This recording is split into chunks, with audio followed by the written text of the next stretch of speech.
Boa tarde, gente. Boa tarde a todo mundo que entrou. Sejam bem-vindos. Temos 7 alunos. Boa Vamos tarde. começar já, né, porque a gente tem para apresentar hoje e temos pouco tempo, né, 1 horinha só de aula.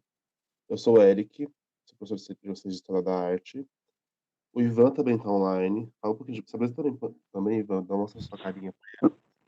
Oi, gente, boa tarde, tudo bem com vocês? Como é que vocês estão? Hello, hello, hello. Cabelinho verde. A gente Tudo está dando essa bem. aula em conjunto com vocês, em conjunto para vocês, tá? Né? A gente vai ser uma experiência nova, tá? Vai se ajudando durante a aula.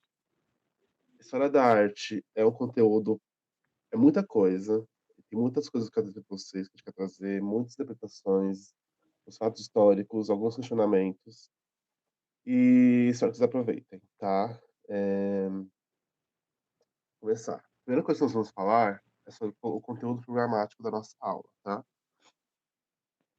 Nós pensamos em fazer da seguinte forma: algumas das aulas, a grande maioria delas, vai ser de história da arte mesmo, né? A gente quer falar sobre os períodos históricos, e como que isso influenciou. Só que como nós temos aula de a cada 15 dias, a gente vai dividir os temas por aula para poder não ficar muita coisa, conseguirem interpretar e conseguirem acompanhar o conteúdo, tá? Pronto. Esse material que a gente foi criado, a gente vai compartilhar para vocês depois no grupo da sala. Vão ter lá acesso ao PowerPoint, ao conteúdo e esse livro do Gombrich. Eu tenho o PDF dele, que eu vou disponibilizar para vocês conseguirem ler e ter acesso à bibliografia básica do curso, tá? Na aula de hoje, a gente vai ter uma pequena discussão sobre o que é arte. A gente vai começar uma introdução nisso para entender o que é e tentar definir mais ou menos o que ela pode ser. Vamos falar um pouquinho de pré-história e um pouquinho de arte egípcia, tá? E depois, a gente vai incluir um exercício para vocês fazerem para entregar daqui a um mês, basicamente, porque a próxima aula daqui a 15 dias vai ser um workshop de planejamento do desenho. Vai ser bem legal o workshop, a gente planejou para vocês 3 workshops durante o processo do curso. Acho que são 3, se eu não me engano. Um no dia 22/8, um no dia 3/10 e um no dia 28/11, que é a nossa penúltima aula, né?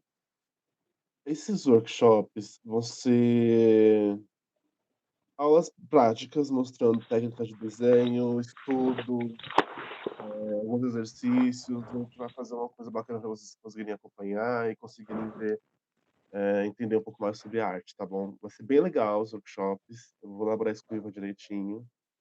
Então, aguardem. Próxima aula já vai ser um workshop, tá bom? Depois eu vou subir também no grupo da sala os materiais necessários para esse workshop. Coisa bem simples, porque a gente sabe que estamos em pandemia, a gente não pode ficar saindo, não temos muito material para poder correr atrás e tudo mais. Então, vão ser coisas bem simples que todo mundo pode fazer na sua casa e, e conseguir entregar um bom trabalho, tá bom? Vamos lá. A aula de hoje. O que é arte? Quando a gente pensa em arte, muitas coisas vêm na nossa cabeça, né? A questão de, é um quadro, é uma música, é um sentimento. Acho que uma pergunta que a gente faz, a arte é muito ligada à filosofia, tá, gente? Eu penso muito nesse quesito. A arte é uma forma de a gente se expressar no mundo, é como a gente vê, como a gente nota as coisas ao nosso redor, como a gente elabora isso, como a gente repassa o que a gente vive. A arte poderia ser isso? Vamos pensando nas questões, tá? Que eu estou jogando aqui na tela. Seria uma maneira da gente criar uma atribuir um sentido para nossa realidade? Talvez. Pode ser também uma possibilidade para a arte, tá?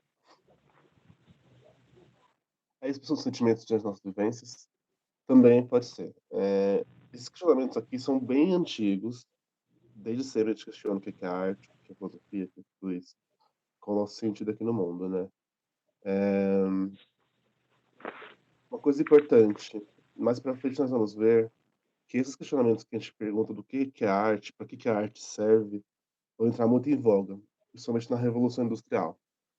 Vai entrar a questão do porquê que a arte é importante na nossa sociedade, qual a utilidade dela, tá? Mas ela vai sempre ser resistente. E, inclusive, mais pra frente, depois continuar na Revolução Industrial, nós vamos falar sobre o que acontece pós ela, né? Porque como que a arte toma o caminho dela através da sociedade atual, da sociedade pós-moderna, tá bom? Assim, algo muito legal, que são os movimentos de design gráfico e de design de produto. E vai ter escola de U, vai ter escola de... vai ter vários movimentos interessantes que eu vou citar para vocês, é muito bacana, tá? Quer falar uma coisa, Ivan? Hum, não, ainda não. Tá bom. Pode continuar. Nós, seres humanos, buscamos sentido para a vida. Uma coisa muito interessante na arte é que a gente utiliza dela como um meio de se expressar, de aplicar para o mundo que as nossas vivências, as nossas informações, o nosso banco pessoal e tenta expressar isso para a sociedade. A gente tem que se mostrar sempre, né? Tanto que a gente pode ver que não existe somente um estilo de arte no mundo. Existem vários tipos.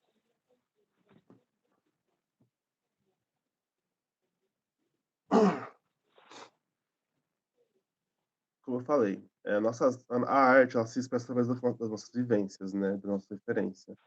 Nós, seres humanos, somos seres de múltiplas habilidades, digamos assim, né? E todo mundo é capaz de fazer arte, todo mundo é capaz de entender a arte. Porque ela não se baseia somente em um único estilo. Eu não preciso saber desenhar para poder ser um artista. Eu não preciso saber fazer um quadro. Eu posso escrever uma música, posso cozinhar, eu posso fazer várias coisas, basicamente. A arte é algo muito amplo. Pensa um pouquinho na vivência de vocês sobre tudo que vocês consomem que é referente à arte. Mas abrange bem mesmo esse seu pensamento.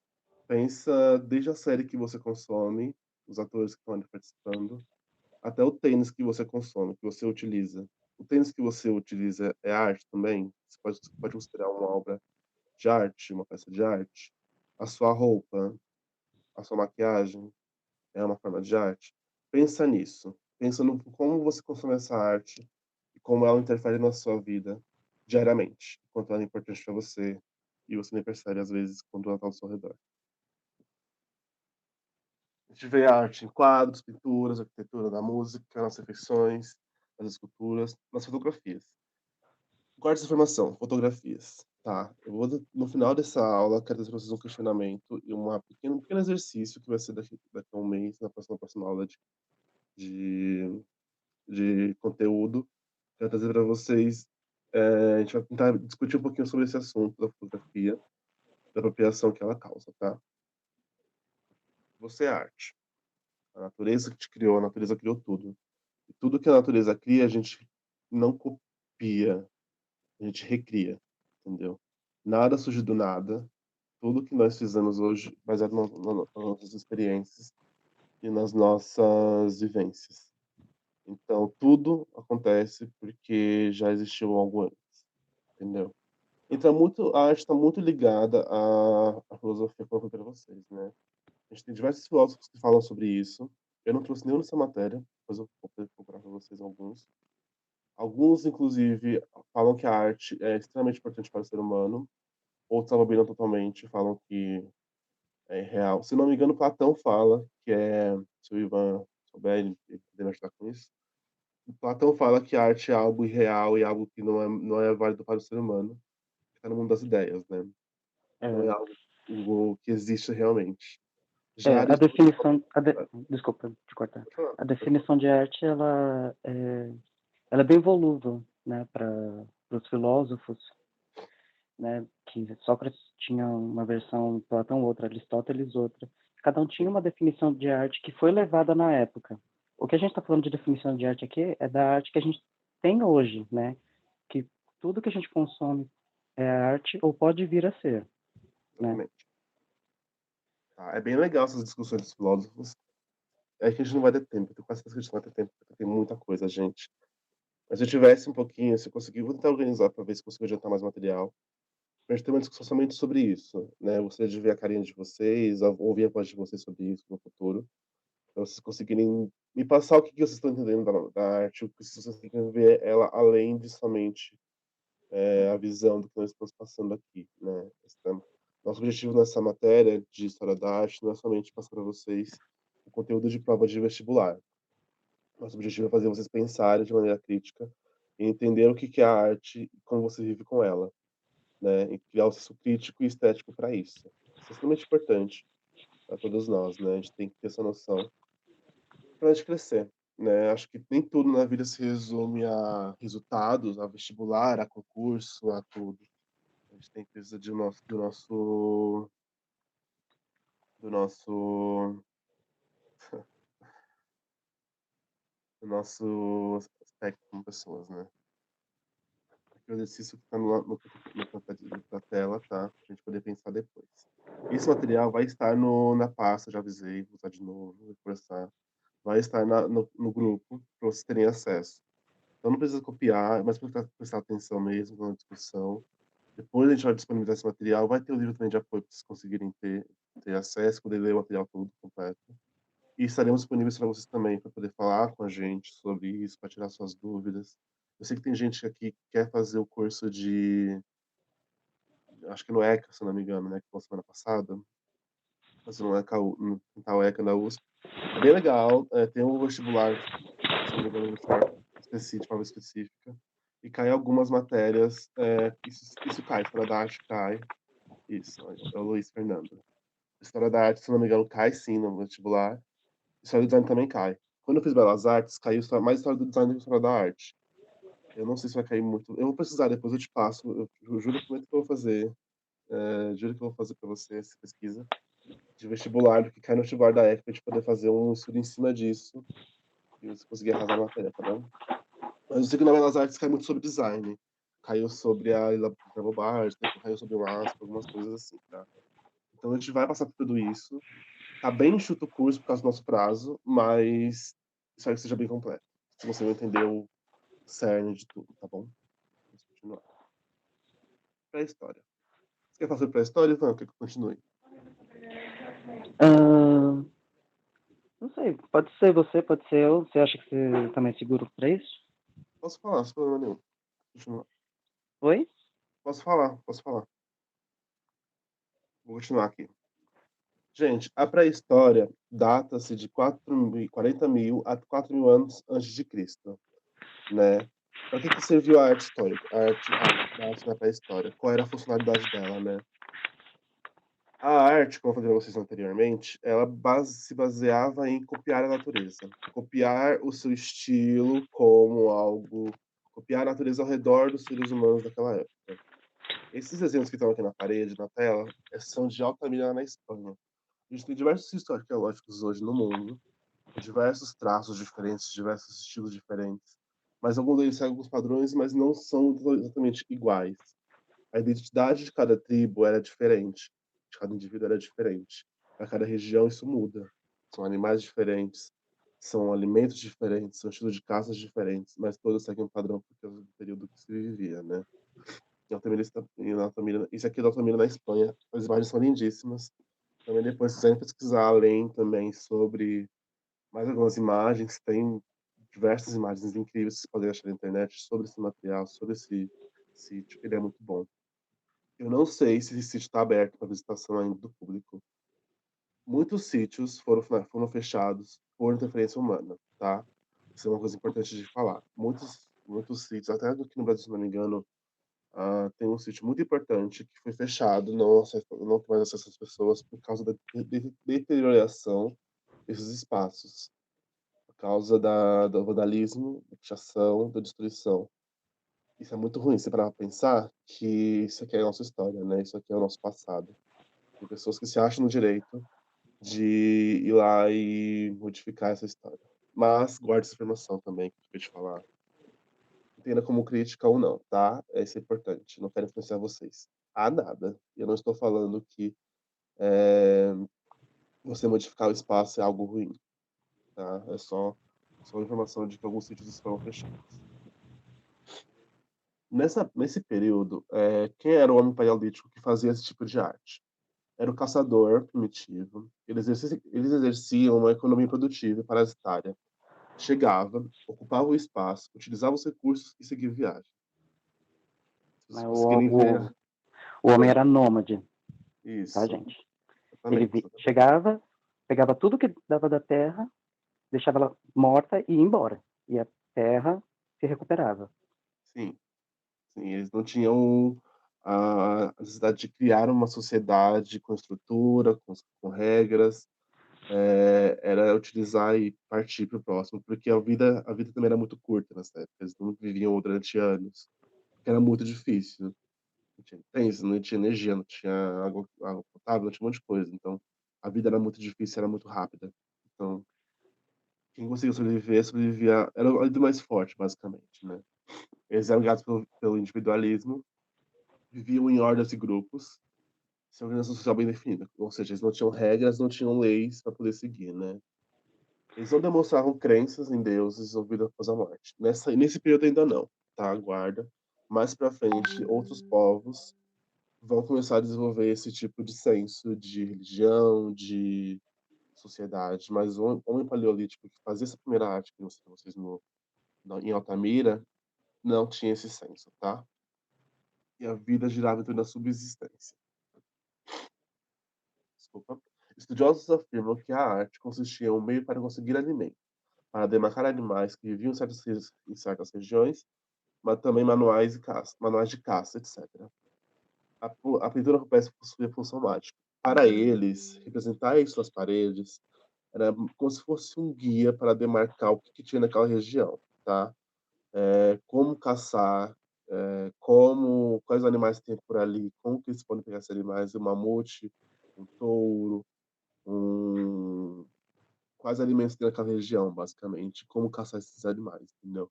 Então essa tinha essa função de explicar, e de mostrar como conseguir as coisas. Não tinha função decorativa. Isso aqui é em Las Caux, na França. Olha que linda essa imagem, belíssima, né? É, Oi. deixa eu só falar uma coisinha que só para complementar que o Eric não falou, que assim, a pré-história ela se divide, né?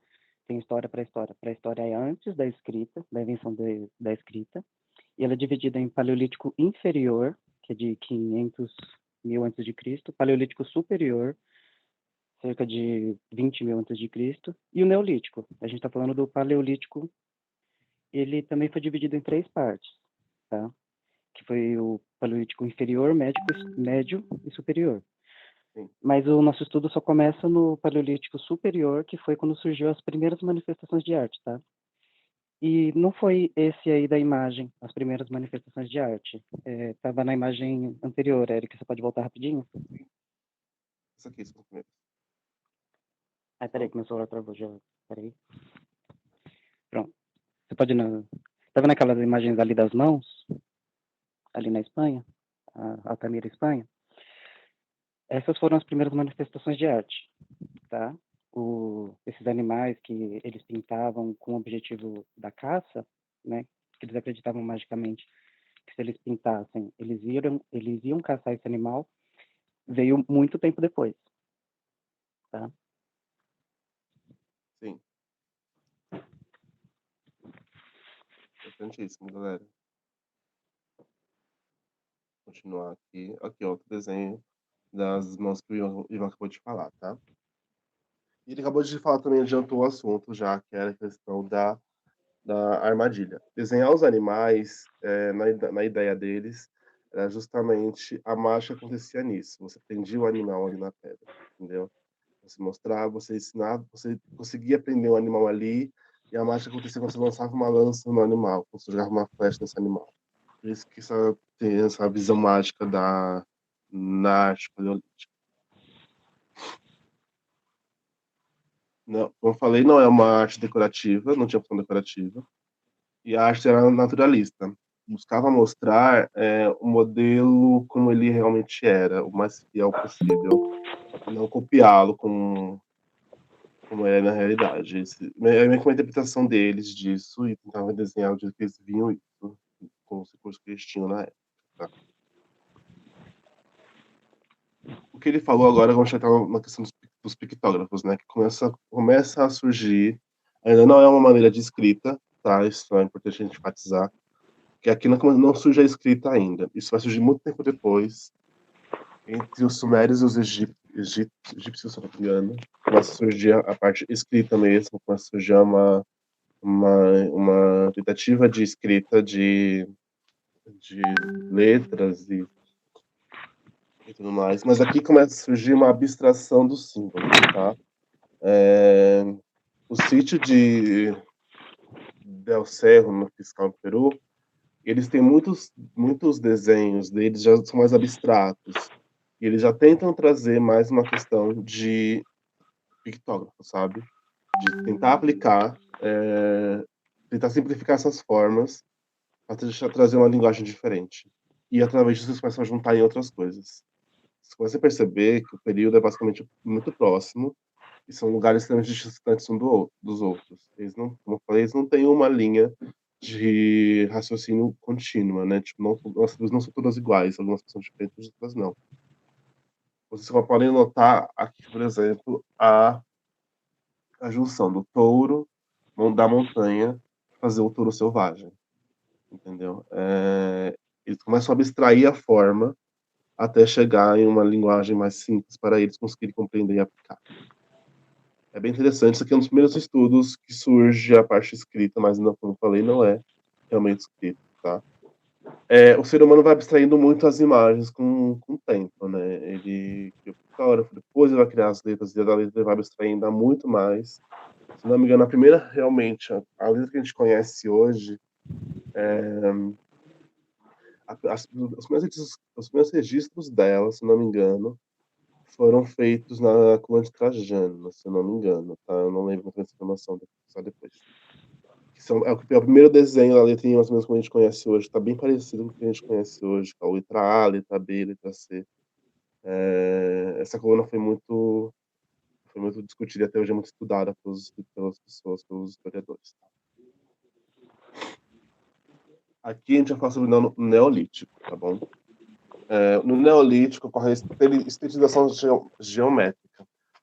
Lembra que eu falei que no início não tinha essa questão da religião? Eles não idolatravam deuses, não idolatravam, não tinha uma religião, não culpavam a morte, era parasitário. Quer falar alguma coisa, Silvana? Quer complementar alguma coisa? Do período neolítico?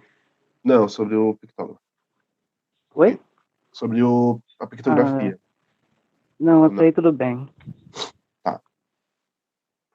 Sobre o Neolítico, já é um pouquinho mais diferente. Aqui já começa a entrar a religião, e esses povos começam a surgir como sociedades e acreditar em algumas coisas. Um grande exemplo dessa época é a deusa Vênus, que nesse período é considerada a deusa da fertilidade. Quadris largos, seios fartos. Começa a surgir um senso de sociedade, um senso de estética, digamos assim. Começa a surgir também a questão da estética em si, da utilização dessa arte para alguma coisa, entendeu? Para idolatrar deuses, para poder utilizar em ritos mágicos, ritos religiosos. Começa a surgir uma evolução do naturalismo que nós vimos anteriormente, tá? Ela começa a estar bem mais na abstração, bem mais na geometria. A gente pode ver nos quadros que estão à nossa direita do slide como que foi feita essa aplicação com materiais e também a revisão das formas que eles viam na natureza, né?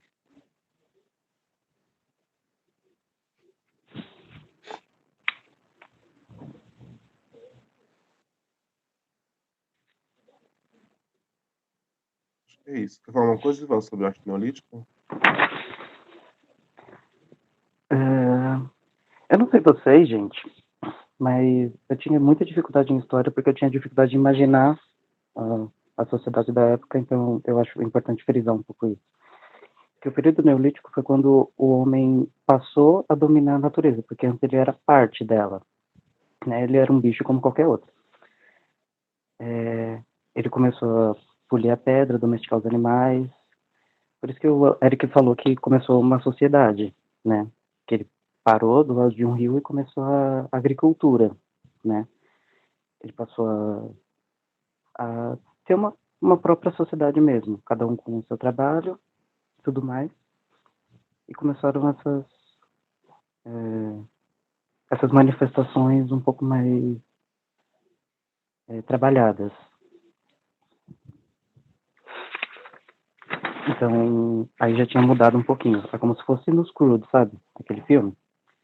Que a família da menina é Neandertal e o namorado dela é o Homo sapiens. Eles passaram a sempre evoluir. Sim, quando vem a vivência de sociedade, a gente nota essa questão da necessidade das pessoas, que o ser humano tem, É, de poder deixar sua marca no mundo e criar ferramentas e criar métodos de utilização e otimização dos recursos.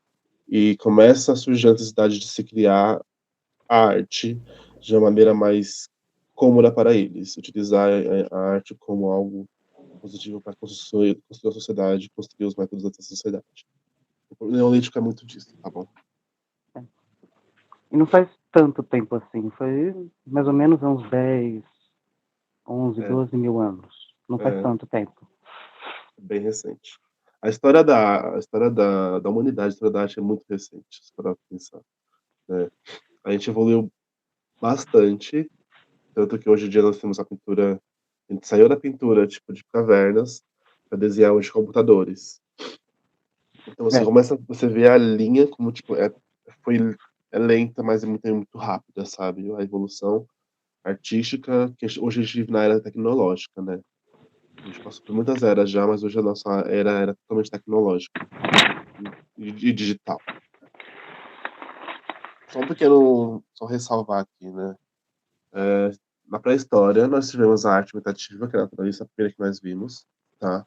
Que foi as pinturas das mãos, as pinturas dos animais nas cavernas, tentando apresentar bem a natureza em si, como que ela realmente com o intuito de demarcar e poder, como se fosse manual, basicamente, a primeira coisa que nós vimos.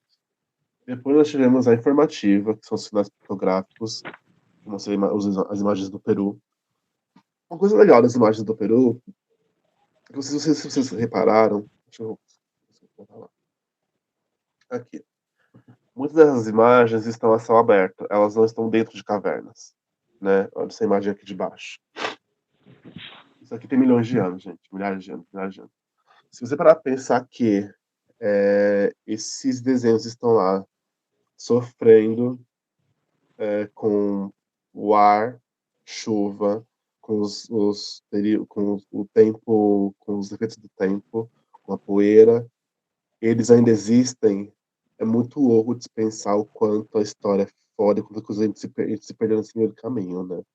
A gente tem muita coisa hoje, mas a gente tem ainda o básico, né? A gente não sabe o quanto que isso foi renovado, porque essas pessoas, o homem paleolítico, ele desenhava por cima dos desenhos. Então, muitas coisas foram perdidas. Tem muita evolução em cima disso ainda. E é muito interessante quando a gente para para ver como a natureza e como isso permanece intacto até hoje, depois de todos esses anos. Né? É bem bacana. então, Eric, na verdade, pode ter sido que isso, os desenhos tenham sido trazidos para fora porque eles não tinham uma função decorativa, como você sabe. Então Sim. eles eram desenhados lá no fundo da caverna, sabe? Uhum. E por isso que resistiu tanto ao tempo, porque não teve muito contato com nada. Sim. Sim. E sim, são, tinham muito mais desenhos e muitos foram perdidos por questões climáticas ou qualquer outra coisa. Mas esses aí em específico resistiram tanto tempo porque estavam no fundo da caverna e pode Eu vou na ter caverna. sido que, pela mudança climática, por terremoto, qualquer coisa, tenha ido parar fora. Sim. Sim. Sim. É importante falar isso. Esse é um ponto importante realmente. Esses desenhos são de caverna, tá, galera? Boa parte deles. Alguns estão fora, mas boa parte deles também são dentro de caverna. Ivan, não sei se você vai me ajudar, não sei se eu lembro muito bem disso. Nesse período já existia o relevo? O baixo relevo? Não, né? Ainda não. No... No Paleolítico não existia, né? Na Não, não pré-história. existiu relevo ainda. Surgiu com o É, Egito, se eu não me o, engano. o relevo, as esculturas e tudo mais veio com o Neolítico porque a era da pedra polida, Sim, né? Que aí eles começaram a esculpir mesmo. sim, sim. Mesmo. Isso mesmo, gente.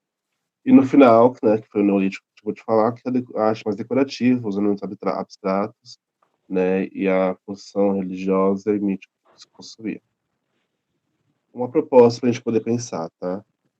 Se você quer relacionar a arte rupestre com algum movimento atual, vai pensando nisso, deixa isso na sua cabeça, tá? Essa interferência do humano na natureza, na sociedade, no seu entorno. Aqui é algumas imagens do Parque Nacional da Serra da Capivara, no Brasil. Esse parque, se eu não me engano, ele está fechado. Tem muita interferência de seres humanos mesmo. E estava prejudicando os desenhos, estava perdendo muita coisa. Então acho que eles fecharam esse parque. Eu não tenho certeza disso, tá? Eu tenho que pesquisar e depois passo para vocês. Mas é quase certo que esse parque está fechado hoje. E ele é extremamente rico em desenhos e de interpretações. As coisas mais para vocês conseguirem ver, que até aqui no Brasil nós também temos alguns sítios. A gente tem esse, se não me engano, acho que ele tem um no Piauí. Também é muito grande e também foi utilizado para estudo, se não me engano. Tá? Arte egípcia. Você quer falar agora, Ivan?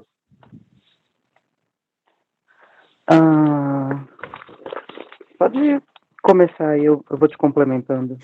Tá bom. A arte egípcia surge de 3.000 a 30 anos antes de Cristo, tá? O período egípcio foi uma grande incógnita, mas também trouxe muita evolução para a sociedade, como nós conhecemos hoje, quesito de arte, quesito de muitas coisas, até quesito de leis também, tá? Aqui nós vemos uma preocupação no movimento do corpo e da repressão das formas, tá? A forte utilização do simbolismo como base para a pintura. Lembra do Neolítico que a gente falava já da questão da evolução religiosa, de trazer já algumas questões é, para os seres humanos de sentido para as coisas, tentar dar finalidade para isso, utilizar esses elementos. No Egito, eles utilizam muito isso. A arte é muito simbólica, é muito religiosa e muito poder também, tá? É uma arte rica, digamos assim. Isso tanto na arquitetura quanto na escrita. Começa a surgir os primeiros escritos aqui no Egito. Aqui também no povo sumério, se não me engano, também surge os primeiros indícios da escrita, como nós conhecemos hoje. Letras e abstrações, pictogramas e tudo mais, tá? E a arte é baseada no poder e na importância do nível social das pessoas. Representava os deuses, os líderes, os políticos da época e tudo mais, né? Somente pessoas importantes eram representadas nessa arte. E quem produzia ela eram os escravos e artistas liberais e tudo mais, né? Esses artistas, uma coisa importante de se ressaltar aqui, lá no período, na arte pré-histórica, não se tinha, os artistas não tinham a ideia de artista, basicamente era isso. Era um homem que chegava lá e desenhava e seguia seu caminho. Aqui já tem a ideia de artista, só que essa profissão não era valorizada nessa época. Durante um tempo não era valorizada. Né? E quem fazia essas obras eram artistas liberais e escravos, que faziam conforme era gestionado pelos seus mestres e pelos donos da sociedade, digamos assim, tá? Então o artista não merece um respeito maior que qualquer outro artesão. Então, tipo, ele tá no mesmo nível que todo mundo. E eram trabalhadores manuais. Eles não tinham um prestígio, eles não tinham assinatura e o seu nome nessas artes, entendeu? Eles faziam como um tributo para os deuses, como a tarefa imposta pelos seus patronos para satisfazer a vontade deles, basicamente, né? Eles não tinham uma voz, tanto que nesse período não se vê muita inovação, não se vê muita renovação do estilo artístico de ninguém, porque eram convenções criadas que proibiam essas práticas de inovação, né, no estilo artístico, É claro que isso muda com o tempo, tá, gente? A gente vai chegar no período aqui que a gente vai falar sobre um dos faraós que ele tenta mudar um pouco sobre essa visão, mas esse período é muito preso ainda nos padrões que eram impostos, tá? Não se tinha inovação.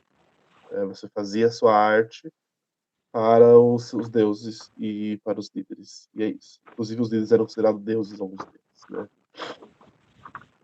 Tá falando que a arte é uma arte imposta pelos patronos. A função do artista é garantir a salvação espiritual e a forma perpétua dos membros da elite. Então, essa arte também tinha a função de deixar para as futuras gerações a história desses líderes, os seus feitos, o seu poder, a sua magnitude. Tanto que você consegue perceber isso na representação na altura desses desenhos, né? Geralmente os líderes e os deuses são imagens enormes, imagens grandes, e o restante, assim, os escravos, os trabalhadores, são pequenos ou são de tamanho menor a proporção, sabe? A representação era sempre mais ou menos dessa forma, tipo, líderes sempre acima de todo mundo. Aqui a gente tem alguns exemplos da fachada do templo de Abu Simbel, tá? E a relevo da barca no tempo. Aqui já começa a surgir o que eu falei para vocês sobre o baixo relevo e o alto relevo. É muito utilizado aqui nesse período trabalhar com argila, né? Eles trabalham muito com argila e vão esculpindo esculpindo a terra para criar esses desenhos e criar os formatos. Dentro dos tempos se utiliza muito mais a questão da tinta, utilizam pigmentos para poder colorir essas argilas, colorir essas paredes. E começa a surgir mais esse período mesmo de baixo relevo e alto relevo. São trabalhos extremamente pesados, todos eles eram muito difíceis de serem feitos, que inclusive, uma coisa importante de ressaltar, a gente tinha diversos artistas que eram pedido deles diversas habilidades para elaborar esses materiais, esses trabalhos, mas também eles eram muito específicos em uma coisa só. Como assim? Digamos que a gente tem um cara que faz um gato. Esse cara faz o gato muito bem. Então ele tem que saber todo o processo, é claro. Mas a especialidade dele é fazer gatos, então ele vai fazer o gato. E não vai ser o único que vai trabalhar nesse mural, entendeu? Ele não vai fazer tudo sozinho. Ele vai trabalhar no gato, vai vir outro artesão, outro artista que vai fazer outra coisa. Vai fazer o Deus, vai fazer as pessoas. E cada um é bom em uma única função, basicamente assim, digamos assim, né? Mas que seja, tenham ser multi-habilidades, eles precisam ser bons em uma única função para poder exercer ela muito bem e o outro pessoa vem complementar o trabalho dele. Então era um trabalho manual pesado e que era trabalhado por muitas pessoas. Tá? É importante eu ressaltar isso.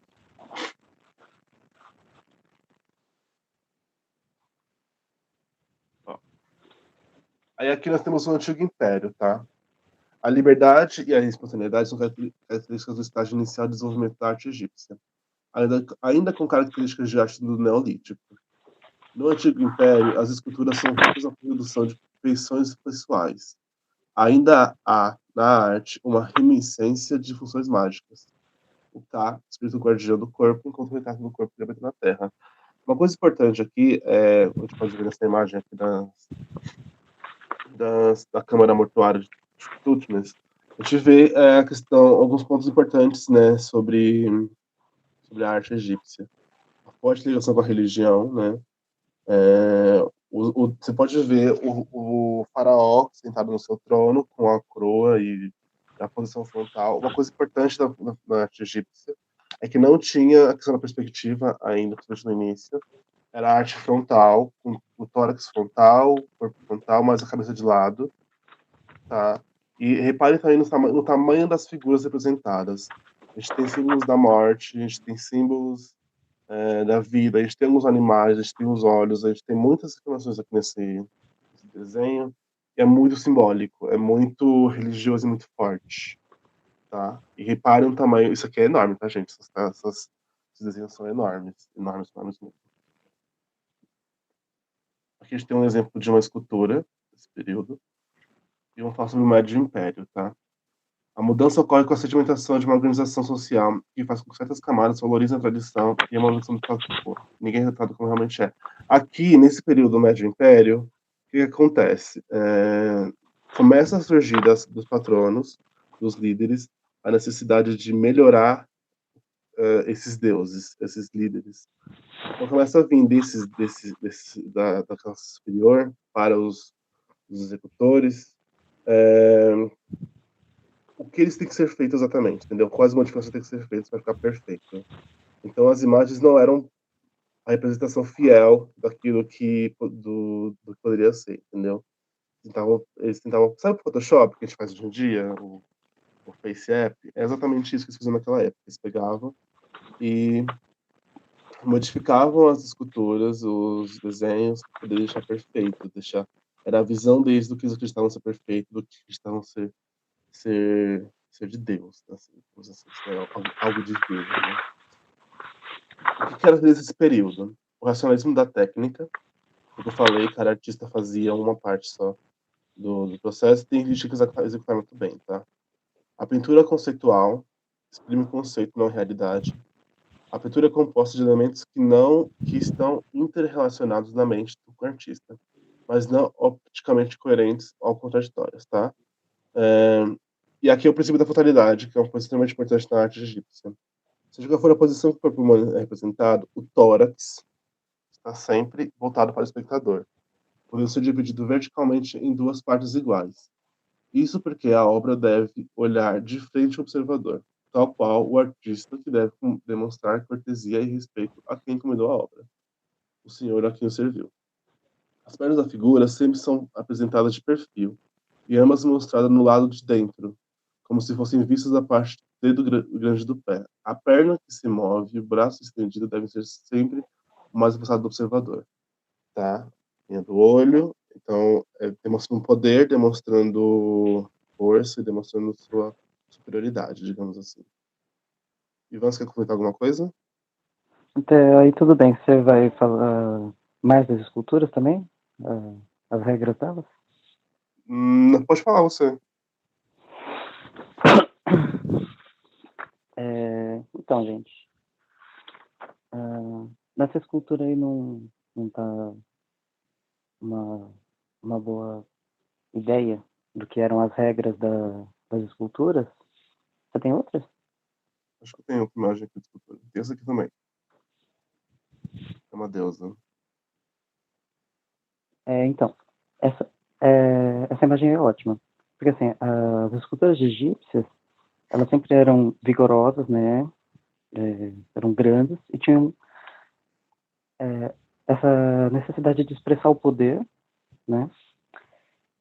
E tinham as mãos no joelho, no peito, no abdômen, e as esculturas masculinas eram pintadas de marrom, as femininas de amarelo. E quando eles queriam representar alguém que já tivesse morrido ou um deus, eles faziam verde.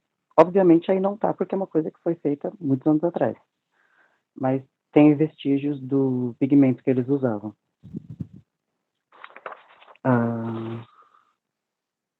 Aí tanto faz, quem faz a pintura, quem faz a escultura, o artista sempre era anônimo, não era reconhecido. E você complementou bem como cada artista tinha uma função específica, né? E observação, todo mundo que trabalhou para o governante, para o faraó, morria com ele, né, gente? Importante lembrar isso, porque eles eram uma ferramenta, né, do faraó, assim como qualquer outra, assim como qualquer outro tesouro. Sim. E é interessante a gente pensar nas pirâmides, na arquitetura, como se tudo fosse um ritual funerário. Sim. É muito importante esse movimento para a sociedade como um todo, né? A gente consegue ver a evolução que a gente teve, né? É óbvio que tem que ter evolução gigantesca, mas é muito bom pensar o quanto, claro que tem muitas coisas ruins nesse período, gente, vamos deixar isso claro, é um período que tinha muitos escravos, era muito trabalho muito pesado, né? Muito dolorido, mas o quanto eles evoluíram do Neolítico, né? Da pré-história. Já tinha uma parte, já tinha uma questão escrita, já tinha uma preocupação mais com a forma, já tinha a questão religiosa, e como isso foi afetando eles e como eles aplicavam isso numa sociedade, né? É, sociedade cor, digamos assim. Não que você falou que fosse perfeita, porque não era, a gente tinha muito problema nesse período. Mas é muito bom, é legal ver essa evolução que teve na arte egípcia. É muito, as artes muito assim, no mundo. Tem muita coisa legal sobre isso. A gente trouxe aqui um pequeno resumo para vocês desse material, tanto da arte rupestre quanto da arte egípcia, porque tem muita coisa. Senão já ficar aqui, já quase que nossa aula, tem 15 minutos somente, e só falou tipo, de 2 temas, né? É. Vamos continuar. A gente tem também o Novo Império. Como eu falei para vocês no início da arte egípcia, né? Tinha essa questão, não tinha inovação, não tinha. Era Não tudo muito tinha regrado. isso, a regra é extremamente importante, tipo, vinha tudo de cima, eles tinham que fazer exatamente como eles eram obrigados a fazer, e não pôde inovar, não pôde fazer nada. No Império do Faraó Amenhotep, não sei falar desse cara, Amenhotep, Amenhotep, eles começaram a trazer já uma questão mais inovadora na arte. Claro que eles têm a tradição, eles não podem ter a tradição, mas eles começam a trazer mais algumas questões artísticas para poder se diferenciar, dos períodos anteriores, né? Não conseguem muito porque a tradição é muito forte, mas eles trazem algumas outras visões importantes para esse período artístico na época, tá? Começa a trazer rudimentos da perspectiva. A gente vai ter uma aula só sobre perspectiva, tá? Quero falar com vocês sobre alguns exemplos. Eu acho muito bacana, inclusive até no cinema, acho que tem muito, a perspectiva é algo muito utilizada hoje, até hoje. A tentativa de composição de grupos de figuras mais coerentes. O interesse na paisagem também surge nesse período, porque antigamente era mais desenhado os faraós, os líderes, os deuses. Começa a se mostrar mais a agricultura do local, começa a se mostrar mais o trabalho escravo, como que ele era, o trabalho das pessoas, o trabalho mais autônomo. A representação de cenas da vida cotidiana. Não sei se eu coloquei nessa apresentação. Eu acho que eu não coloquei essa representação, nessa apresentação, nenhuma imagem disso. A versão é um monumentalismo e ênfase nas formas delicadas e graciosas de pequenas obras, né? Essas mudanças não são totais, como eu falei, né? Continua havendo a predominância da fatalidade, de todas aquelas regras que já tem anteriormente, mas eles tentam trazer uma visão diferente para eles, para a época deles como líderes, tá bom? A gente tem aqui o exemplo da pintura de Nefertari. Dá uma olhada nos detalhes que tem essa obra, né? Isso aqui, como eu falei, é enorme. Olha a mão como que tá, virada de lado, assim, né? Abençoando, provavelmente. A gente tem o rosto de lado, a gente tem o tórax de frente. Perceba esses detalhes que foram falados até agora nas artes egípcias, tá bom?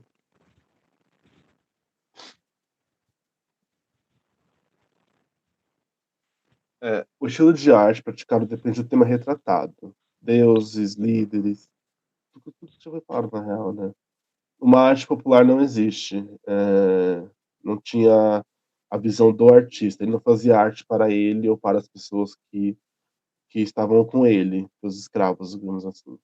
A arte era das classes altas e médias e eles se consumiam, eles patrocinavam. As pessoas somente executavam.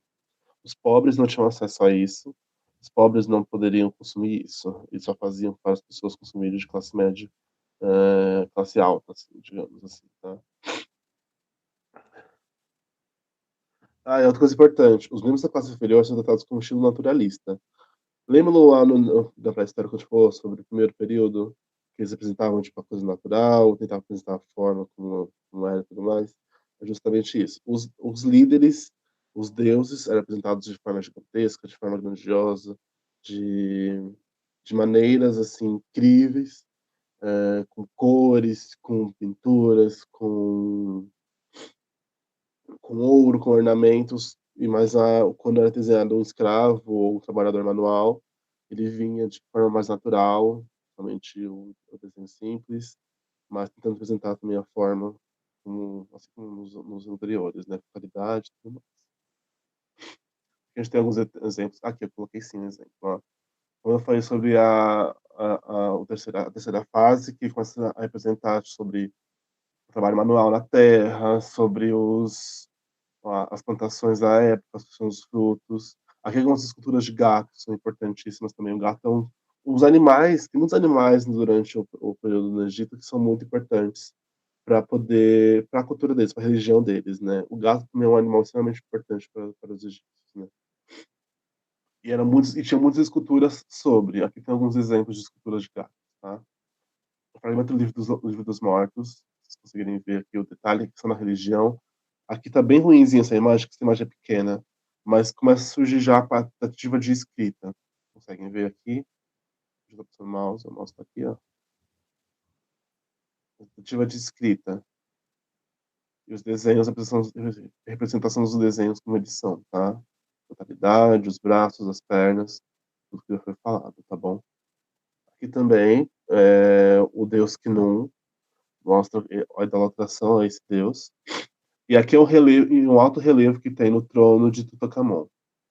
Vocês podem ver os ornamentos em ouro, as cores que já surgem, a riqueza de detalhes é muito grande. Isso aqui é extremamente importante. É, e esse é o período egípcio, assim, tá? Ivan, quer falar alguma coisa, Ivan, antes de passar para a última etapa? Eu sem tempo. Até aí tudo bem. É, pode continuar. Vocês conseguem ouvir o vídeo? Ouvi. Tenta aí. Estão ouvindo? Não, não, não dá. Não, não dá. Não? Ai, mas Peraí. tá babado. Peraí. Deixa eu tentar colocar aqui. Eu acho que o áudio eu tenho que ativar, não tem? Oh, Jesus, como que eu vou... Quero mostrar pra vocês um vídeo. Só um minutinho, gente. Quero pegar esse vídeo pra mostrar pra vocês. Porque eu quero que vocês... Agora vem a parte do nosso exercício, tá? Só um minuto. Se passar um pouquinho, vocês me perdoem. Vai ser muito rápido. Quero que vocês escutem o áudio também. Se não dá pra escutar o áudio também, tudo bem, mas... Vamos ver.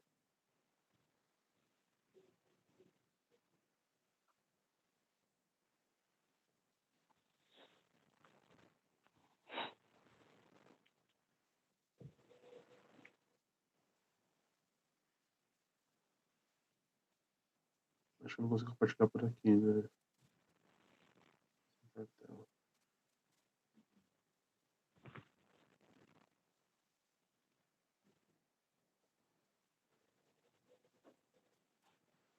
Estão ouvindo agora? Não. Não? É, tenta Não, fazer o que o Olin falou. Compartilha a tela e a gente ouve pelo microfone. Aqui, vou tentar fazer por aqui. Então, peraí. Se você ver, ouvir. O seguinte. Jesus. Que saco. Pensei que não dá pra fazer isso por aqui. Peraí, gente.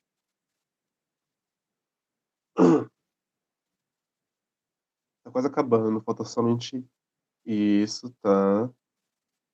No link do post. Manda. Peraí, gente. Deixa eu mandar o link.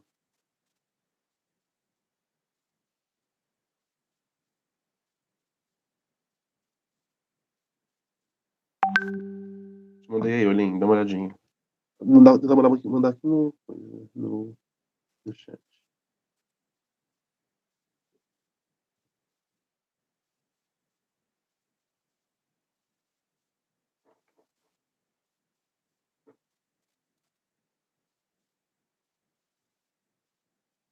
Se não der, tudo bem. Eu explico pra vocês o que acontece no vídeo, tá?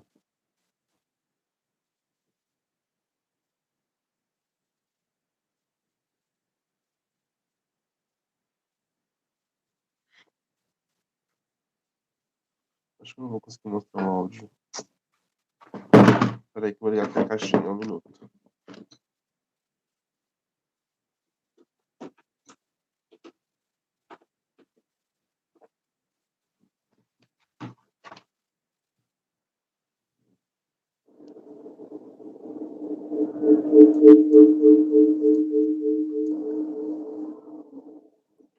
Você não ouvir?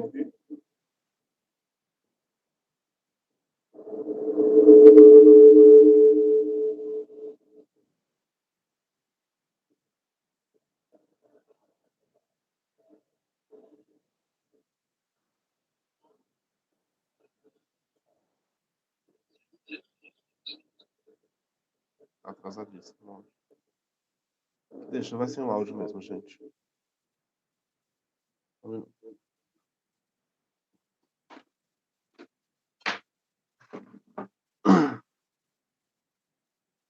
O áudio tá mostrando. Tá sem som, Aline. Ô, Eric, qualquer coisa depois você manda pra gente no grupo, que a Eu gente vou dá uma mandar pra olhada, vocês depois, se conseguirem ver, tá? Mas eu vou explicar pra vocês o que é isso. tá bom? Vamos abrir uma pequena discussão aqui nos nossos últimos minutos de aula sobre a pichação, tá? Esse vídeo que eu vou mostrar pra vocês vai estar sem o áudio. O áudio é importante, até porque ele fala algumas coisas interessantes. Mas vamos observar o que acontece. Eu vou explicar para vocês o que aconteceu nesse caso. Em 2019, teve a SP Arte, em que uma das obras expostas pela Belas Artes, na época eu estava na escola, na faculdade ainda, foi um quadro fotografado por um aluno que... Como funcionava isso, né? Vou contextualizar para vocês. Esses alunos... Não está vendo a minha tela? Peraí, gente.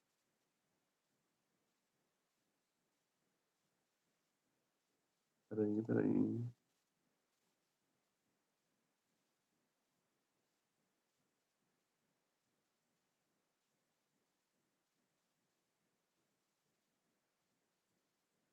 Tá conseguindo ver minha tela?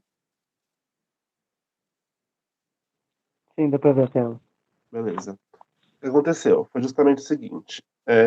Na Faculdade de Belas Artes, alguns alunos podem expor os trabalhos na SP Arte.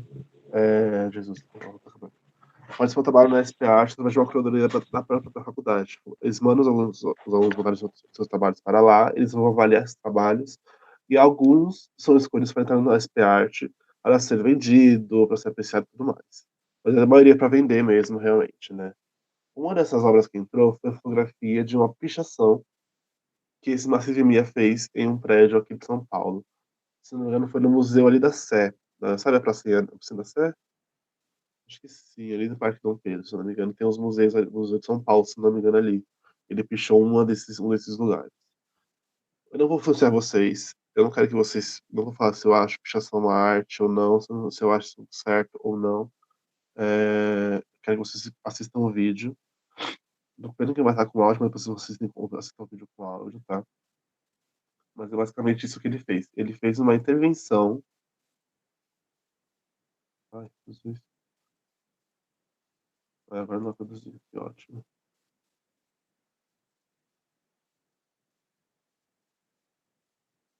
Dois, porra.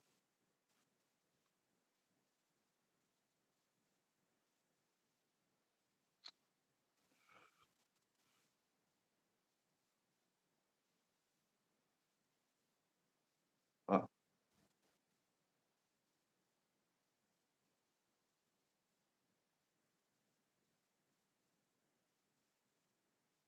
só voltando um pouquinho aqui, ó. Esse aqui é o vídeo.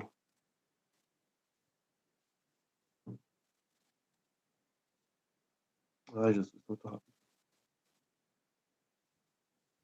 Pronto. Essa daqui é a, a pichação que o cara fez, que o Massive fez. Que é, ele colocou. Ele pichou na parede desse museu. Olhai por nós. Tá?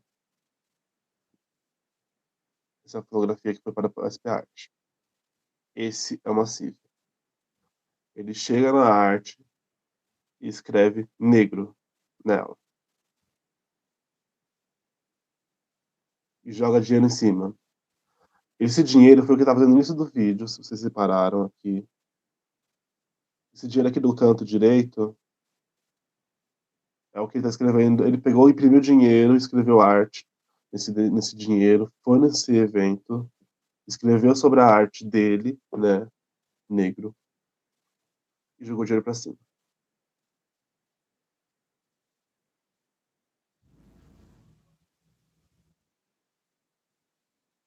No final ele fala com um rapaz aqui do lado e pergunta: você sabe de quem é essa obra de arte?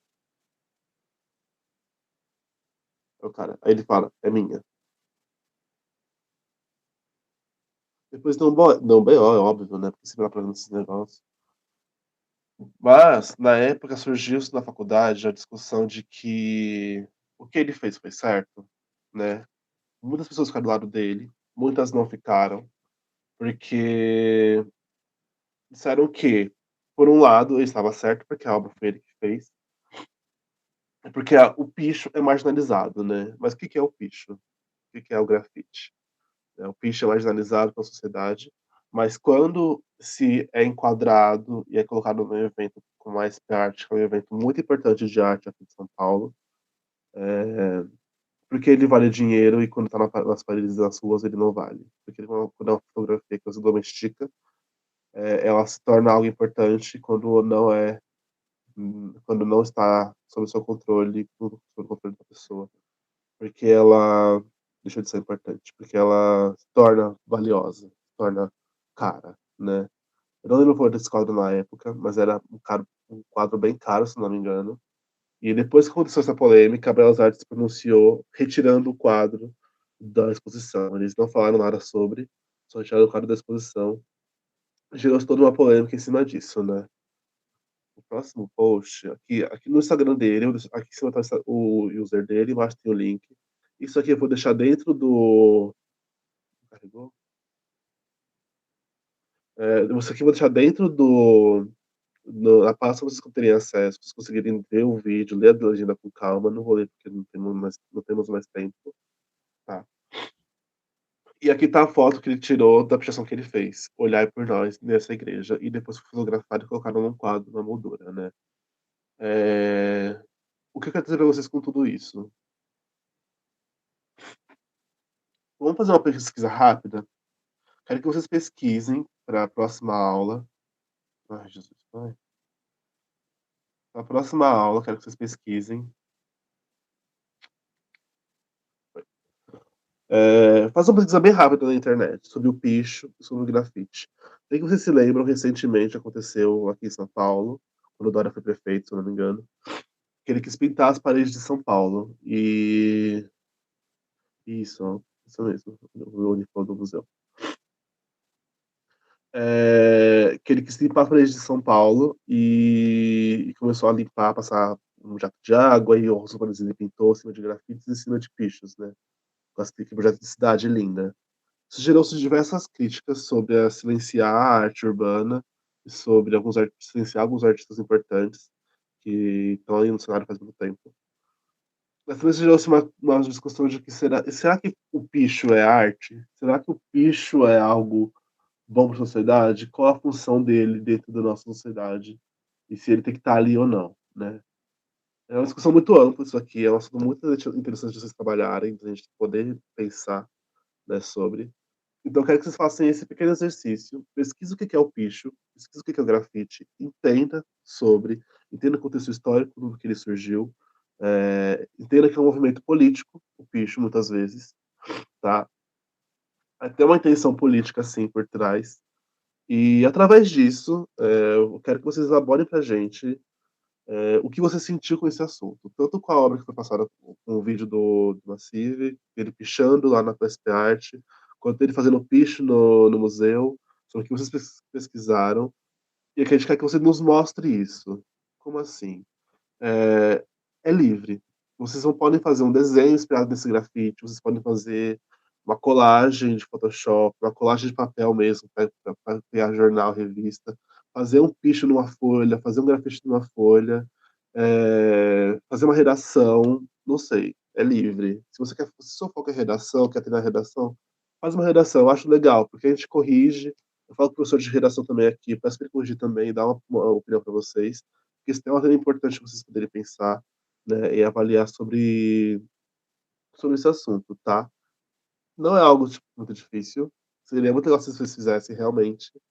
É só uma proposta que eu estou fazendo para vocês conseguirem pensar um pouquinho além, e ter esse pensamento mais crítico sobre isso que aconteceu, foi arte ou não.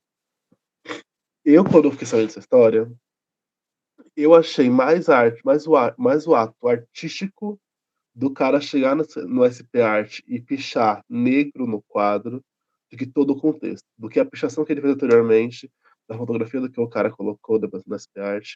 O ato dele chegar lá e colocar negro, pra mim isso foi mais arte que tudo. Pra mim. Essa é a minha opinião, tá? Agora é com vocês. Quero que vocês analisem isso, quero que vocês interpretem isso. E na próxima aula a gente conversa sobre, tá bom? E você quer falar alguma coisa? Não, por enquanto tá tudo bem. Então é isso, gente. Vamos encerrar a aula por hoje, porque já está passando no horário de 3 minutinhos. Acho que no próximo professor de Química, se eu não me engano, agora. De novo, reforçando, isso aqui vai estar na pasta, eu vou subir isso aqui agora, se não me engano.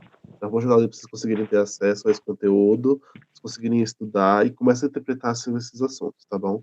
Na aula que vem, que é daqui a 15 dias, a gente vai ter um workshop de desenho. Vai ser a introdução bem básica ao desenho, como se dá um pouco de forma, luz, luz, sombra, e começar a desenhar um pouquinho mais, começar a botar a mão na massa, para vocês conseguirem. Vamos aquecer os dedos, digamos assim, tá? Você não precisa saber desenhar para poder participar dessa aula, você precisa aparecer, vai ser bem básico, vai ser bem tranquilo. Então é basicamente isso, tá, gente? Obrigado a todos que participaram, obrigado pelos feedbacks. Semana que vem a gente tá por aí. Semana que vem não, daqui a 2 semanas de volta. Eu estou disponível no grupo, tá? Do WhatsApp. Vou deixar meu número também lá para todo mundo que quiser falar comigo. O Ivan também está disponível, tem nossas redes sociais, Instagram, Facebook. E outra coisa, se vocês fizerem alguma coisa artística, tipo, por exemplo, fizeram um piche, fizeram um desenho, alguma coisa, quiserem colocar nas redes sociais e marcar a gente, pode marcar que a gente reposta, a gente dá um feedback para vocês, a gente conversa com vocês sobre, só pra vocês conseguirem pensar um pouquinho além fora da caixinha, tá bom, gente? Acho que é isso. Obrigado a todos e tchau, tchau. Alguma coisa, Ivan? É isso aí, gente. Valeu pela presença de vocês. Espero que vocês tenham gostado. Se não gostaram, falam também. Sim, importante. A gente gosta de um feedback. E é isso. Beijo, gente. Beijo, gente. Tchau. Tchau, tchau. Obrigado, viu?